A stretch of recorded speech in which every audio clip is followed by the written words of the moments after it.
Hello and welcome to another episode of the Founders Forum. This is episode 20, and this topic is how the U.S. politics have changed in modern history. Especially in 2025. Um, but yeah, let's jump right into it. So I guess the main reason why is I guess we can start back to 2016 when Trump was introduced. Trump changed politics a lot because he added insults in. You had to be good at insulting other people, or making a fool out of them, or whatever. And so yeah, we can see it on TikTok. The Democrats are constantly making fun of Trump's account, or the White House going against the Democrats. It's just all about insults nowadays, and less about policies or who actually makes more sense. Um, but yeah, we can thank Trump for that. Which honestly, it's not really so much of a bad thing because it's more entertaining. It'll bring in more people, especially the younger generation. Um, but yeah, it's and it's basically just I guess like Americans are just more divided now. Like it's either you're far right or you're far left. There's very few in the middle. There's no liberal Republicans or conservative Democrats. It's just you have to pick a side. Because especially it's not people don't go to rallies anymore for decide should I actually vote for this guy. They just go on because they have their support already. You're not going to go to see like you're never going to see like someone who's on the fence actually go to a rally. Like you have to pick a side now. Um, but yeah, and that goes into voting is based on loyalty now. You have to be loyal to your politician or the president. Which we kind of have seen like a breakthrough in that because a lot of people have been going against Trump. Like Marjorie Taylor Greene, right? She went against him, and a lot of people are coming out saying that I didn't really support you for doing this, and you should probably change this or change that. Um, but yeah, for a while now, politics and voting has been based on loyalty, and yeah, you kind of want to stay loyal to your base. And politicians often rely on a show. Like Kamala Harris with all the celebrities and singers. Megan Thee Stallion getting brought in on stage and twerking. I mean, like, is that really appropriate for a politician, right? And you had all of Hollywood backing Kamala Harris, and she still lost. So which turns that makes you think. So what do you have to rely on, right?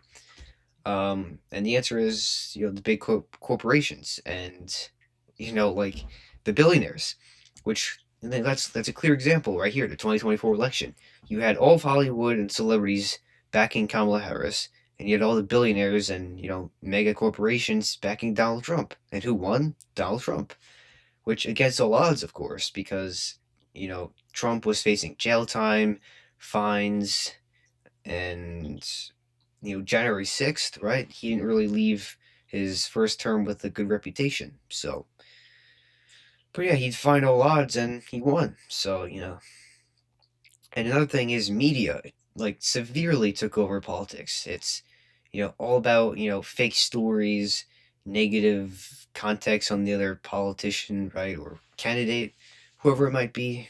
Um, it's all, people want to say it's all fake news now. You don't know what you can trust and what you can't. Yeah, and another thing is scandals. It's daily. It's a daily occurrence that a scandal pops up either on the right or the left. With Trump, it's the Epstein files or all the business fraud in his 2024, right? Um, and yeah, another thing is donors. It's all about who's getting more funding from donors. Um, you know, Kamala Harris apparently had close to $1 billion in donors for her campaign, which she still lost. But yeah, let's see. And another thing is it's less. Policies have been more about like it's turning less into favoring the actual American people. Policies are favoring the big corporations, and of course, you want to say that when Mamdani got elected, right? he's going to tax the billionaires. But guess what? When he wants to tax all the billionaires in New York City, right? What's going to happen to all the billionaires? They're going to flee to Florida. And then there's nobody to be left to tax except for the middle class. And then, so it's not really too smart. And it's been tried many times before, and it just never works. But yeah, I think that's pretty much everything. And another thing is politics. It's if you don't agree with someone, you have to hate them. It's all about hate now and making fun of other people. And political violence has taken a major role in 2025. I mean, judges and other politicians have been assassinated or attempted to. Donald Trump, his assassination attempt in 2024. Charlie Kirk in September 10th, right? On September 10th in 2025.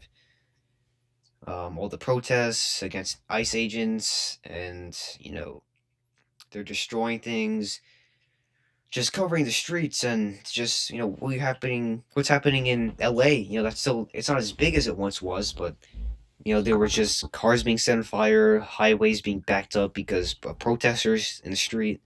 It's just all about violence now, and that leads into you kind of have to pick a side.